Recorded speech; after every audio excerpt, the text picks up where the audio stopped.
Baik, kita lanjutkan pemaparan materi, yaitu tentang volume prisma yang akan disampaikan oleh Saudari Andriani Merkuri. Kepadanya saya silakan.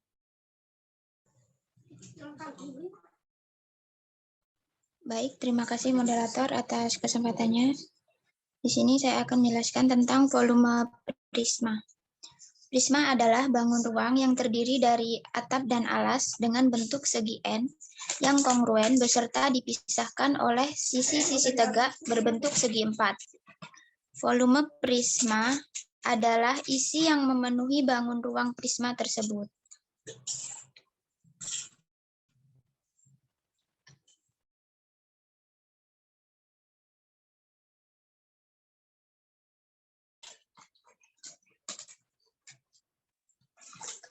Rumus volume prisma tegak segitiga yaitu setengah volume balok sama dengan setengah dalam kurung panjang kali lebar dikali tinggi. Lalu dalam kurung setengah kali panjang kali lebar dikali tinggi sama dengan luas daerah alas kali tinggi. Jadi volume prisma tegak segitiga yaitu setengah dikali alas kali tinggi segitiga dikali tinggi prisma. Di sini ada contoh soal yaitu diketahui sebuah prisma alasnya berbentuk segitiga siku-siku dengan panjang sisi 6 cm dan 8 cm.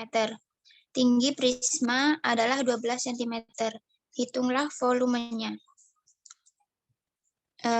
Rumusnya tadi kan udah diketahui setengah dikali alas kali tinggi segitiga dikali tinggi prisma. Setengah dikali alasnya 6, tinggi seginya 8, dikali 12, ya 12 didapat dari tinggi prisma. Jadi hasilnya 188 cm kubik. Slide selanjutnya.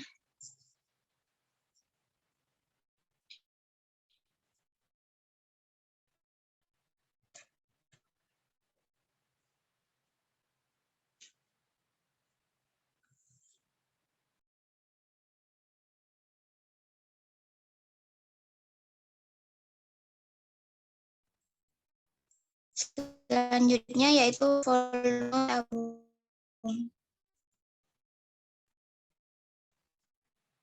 Tabung tersusun oleh 3 buah sisi, yaitu 2 buah lingkaran yang mempunyai ukuran yang sama dan 1 segi 4 yang mengelilingi kedua lingkaran tersebut. Volume tabung adalah isi yang memenuhi bangun ruang tabung tersebut. Rumus volume tabung yaitu P dikali E. Contoh soal yaitu diketahui diameter alas tabung 28 cm, tinggi tabung 35 cm, hitunglah volumenya. Diameter alas tabungnya kan tadi 28 cm, berarti jari-jarinya itu 14. Langsung aja, volumenya adalah Pi kali R kuadrat T. Pi yaitu 22 per kali T-nya 35, jadi diperoleh 21.560 cm kubik. Sekian pemaparan materi. Baik, terima kasih Saudari Andriani Merkuri atas pemaparan materinya. Untuk materi yang selanjutnya yaitu mengenai limas yang akan disampaikan oleh Saudara Wayan. Kepadanya saya dipersilakan.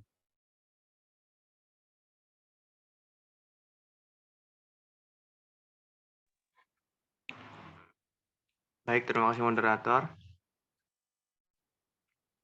Untuk PPT-nya belum ya?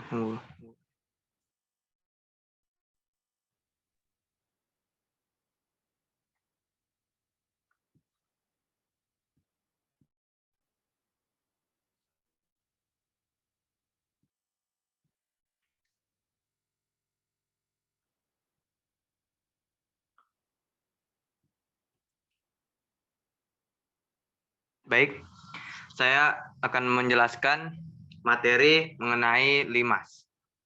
Nah, kalau yang tadi itu adalah prisma, yang sekarang itu adalah limas. Nah, untuk menghitung volume limas, itu eh, rumusnya, yaitu 1/6 dikali volume prisma. Itu sama dengan 1/6 dikali luas alas, daerah alasnya, permukaan dari limas itu alasnya, terus dikali tinggi. Bisa juga 1/6 kali luas daerah alas dikali 2 dikali tinggi limas. Bisa juga 1/3 kali luas daerah alas kali tinggi. Nah, limas terbagi jadi 2 jenis, yaitu limas yang pertama, 3. Limas segitiga merupakan bangun ruang berjenis limas yang mempunyai sisi alas berbentuk segitiga. Nah, rumusnya yaitu dikali luas alas dikali tinggi. Nah, yang kedua itu ada limas segi 4. Nah, limas segi 4 ini merupakan bangun ruang sejenis limas yang mempunyai alas segi 4 ya. Jadi ada segi panjang, segi ketua, layang-layang. Intinya dia membentuk segi 4 yang sudutnya 4 gitu. Nah, rumusnya itu 1/3 dikali luas alas dikali tinggi, memiliki luas alas 60 cm dan luas sisi tegak 30 cm. Jika tinggi limas 10 cm, berapakah volume dan luas permukaan limas tersebut? Nah, cara penyelesaiannya, kita cari tahu dulu. Luas alas dari limas ini berapa? Itu 60 cm. Terus sisi tegaknya itu ada 30 cm dan tinggi limasnya adalah 10 cm. Lalu pertanyaannya menghitung volume. Nah, volumenya rumusnya pakai yang tadi, 1/3 dikali luas alas dikali tinggi. Nah, 1/3 dikali luas alasnya tadi kan 60 cm. Kita masukkan 60 cm, tingginya 10 cm. Nah, lalu 1/3 dikali 60 kali 10 sama dengan 600. Jadi 1/3 dikali 600. Selanjutnya yaitu volumenya sama dengan 200 cm kubik.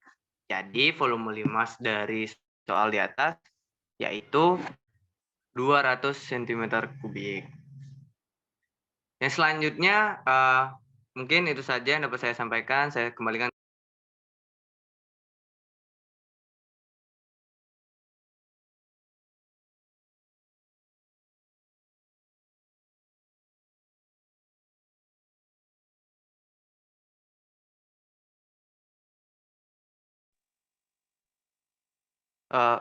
Cukup, moderator.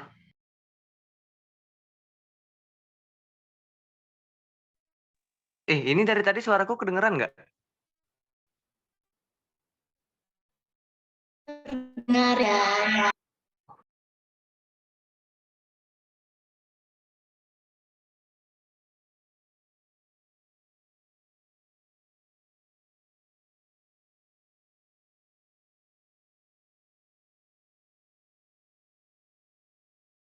Bagaimana Saudara Wayan? Sudah selesai.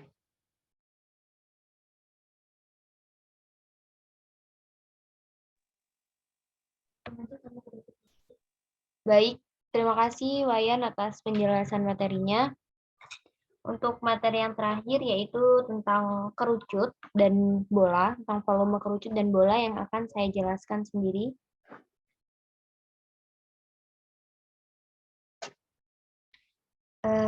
Baik, sebelumnya kita perlu ketahui dulu apa sih pengertian dari kerucut itu.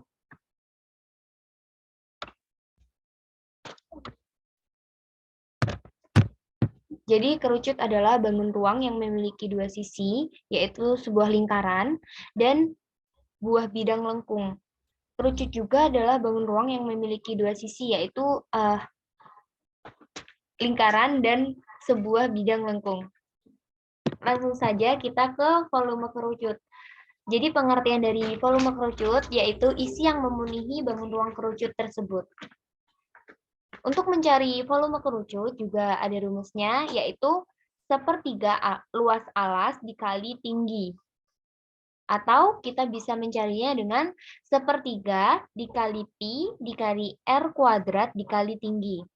Langsung saja kita ke contoh soalnya. Sebuah kerucut memiliki sisi alas dengan jari-jari 7 cm dan tinggi 24 cm.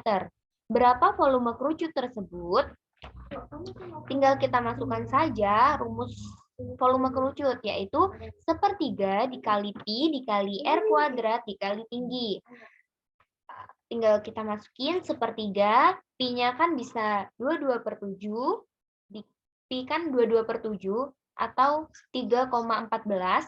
Jadi ini kita menggunakan yang 22/7. Jadi 1/3 dikali 22/7 dikali jari-jarinya tadi berapa? Jari-jarinya kan 7, kita masukin saja. Berarti 7/2 atau 7 kuadrat dikali tinggi. Tingginya yaitu 24. Lalu dihitung mendapatkan hasil 1/3 dikali 3.696 dan hasil akhir volume tersebut yaitu 1.232 cm3. Jadi volume kerucut yang didapat yaitu 1.232 cm3. Slide selanjutnya.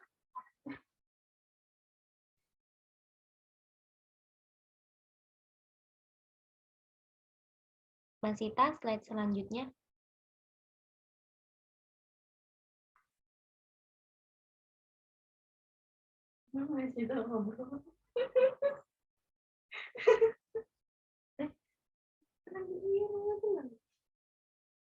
Baik, terima kasih Mas Sita.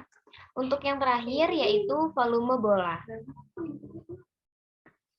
Jadi pengertian dari bola adalah bangun ruang dengan bentuk bulat sempurna yang tersusun oleh tidak terhingga lingkaran yang mempunyai jari-jari dan pusat lingkaran yang sama. Dan pengertian dari volume bola adalah isi yang memenuhi bangun ruang bola tersebut. Seperti halnya kerucut tadi, isi yang memenuhi bangun ruang kerucut tadi. Di sini dalam mencari volume bola juga mempunyai rumus, yaitu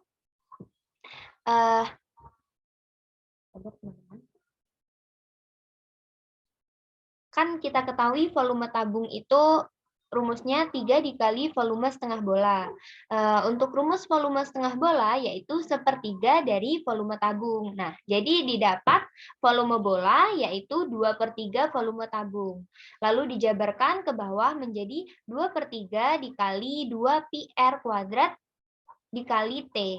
Lalu dijabarkan kembali menjadi 2/3 dikali Pi R kuadrat dikali 2R. Hingga pada hasil akhir didapatkan rumus volume bola yaitu 4/3 dikali Pi dikali R pangkat 3. Langsung saja kita ke contoh soalnya. Sebuah bola memiliki jari-jari 7 cm. Berapa volume bola tersebut? Seperti halnya mencari volume kerucut tadi, ini kita tinggal memasukkan rumus dari volume bola. Rumusnya berapa tadi? Yaitu 4/3 dikali Pi dikali R pangkat 3. 4/3, Pi-nya sama saja. Yang kerucut tadi, di sini juga menggunakan yang 22/7. Jadi 4/3 dikali 22/7 dikali 7 pangkat 3. Lalu didapatkan hasil 4/3 dikali 22/7 dikali 7 pangkat 3, yaitu 7 kali 7 kali 7, yaitu hasilnya 343. Lalu dikalikan kembali, berarti mendapatkan hasil 4/3 dikali 1078, hingga hasil akhirnya yaitu tinggal dikalikan saja, mendapatkan 1.437,33 cm3. Jadi volume bola yang didapat yaitu 1.437,33 cm3. Baik, sekian pemaparan materi dari kelompok kami.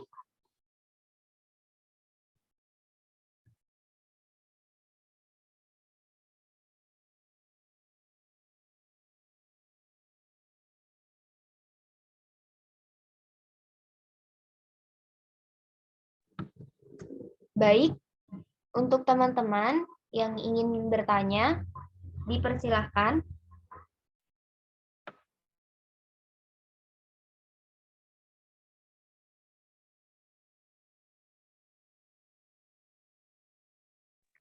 Izin bertanya, moderator.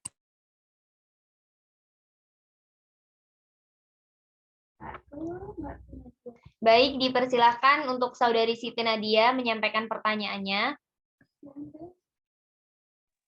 Baik, terima kasih atas kesempatannya moderator. Sebelumnya izin memperkenalkan diri, saya Siti Nadia, NPM 211305318.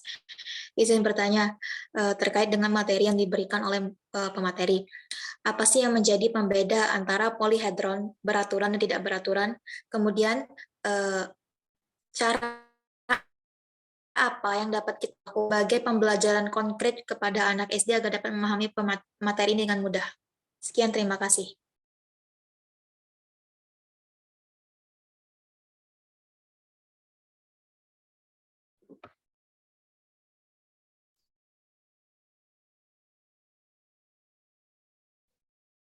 Mohon maaf, Siti Nadia, tadi notulen kurang jelas mendengar suara dari Anda. Boleh diulangi pertanyaannya?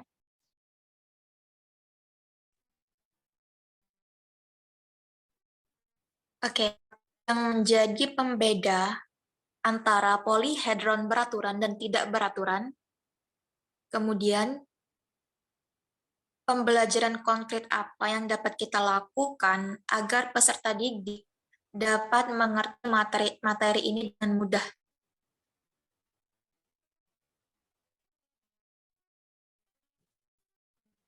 Baik, terima kasih Ya. atas pertanyaannya. Untuk teman-teman lainnya, apakah ada yang ingin bertanya? Saya silahkan.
Baik, langsung saja di sini kami akan menjawab pertanyaan dari Saudari Siti Nadia, yaitu mengenai perbedaan antara polihedron beraturan dan tidak beraturan, dan pembelajaran konkret seperti apa sih yang dapat dilakukan agar peserta didik itu dapat mengerti dengan mudah mengenai materi yang dibahas saat ini. Mungkin untuk pertanyaan ini akan dijawab oleh rekan kelompok saya. Kepada Saudari Miftahul atau Saudari Nur Anissa, saya silahkan untuk menjawab. Baik, terima kasih atas kesempatannya moderator. Di sini saya izin menjawab untuk pertanyaannya Nadia, yaitu tentang pembeda ya antara polihedron beraturan dengan polihedron tidak beraturan. Nih, kalau beraturan itu bangun ruang mempunyai titik puncak yang menghubungkan permukaan sama banyaknya. Contohnya kubus.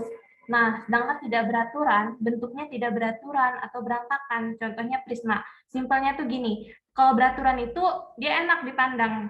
Jadi kayak kan tersusun rapi, nah kalau kubus. Kalau nggak beraturan itu kurang enak dipandang dia. Karena berantakan, contohnya aja kayak prisma. Seperti itu. Saya kembalikan kepada moderator. Baik, terima kasih Saudari Miftahul atas jawabannya. Di sini saya akan menambahkan jawaban mengenai pembelajaran konkret seperti apa sih yang dapat diterapkan kepada peserta didik supaya paham mengenai materi ini gitu. Seperti yang kita tahu ya teman-teman, kita kan biasanya kalau kuliah online, pembelajaran geometri ini kita diinstruksikan untuk membuat media gitu.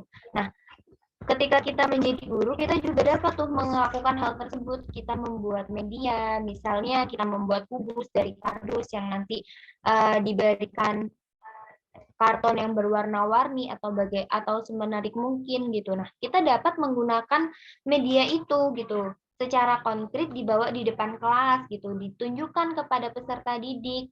Ini loh rusuknya, ini loh ininya gitu. Nah, selain itu kita juga dapat dapat memberitahu kepada peserta didik mengenai bangun ruang ini dengan kayak contoh-contoh sederhana, misalnya benda-benda di sekitar kita. Misalnya bangun ruang tuh yang seperti apa sih Bu? Kita bisa kasih tahu tuh kayak bola gitu-gitu kan, pasti mereka tuh kalau diajarkan dengan benda-benda yang mereka ketahui dan benda-benda di sekitarnya gitu, cepat memahaminya seperti itu. Cukup sekian jawaban dari kelompok kami. Bagaimana Saudari Siti Nadia?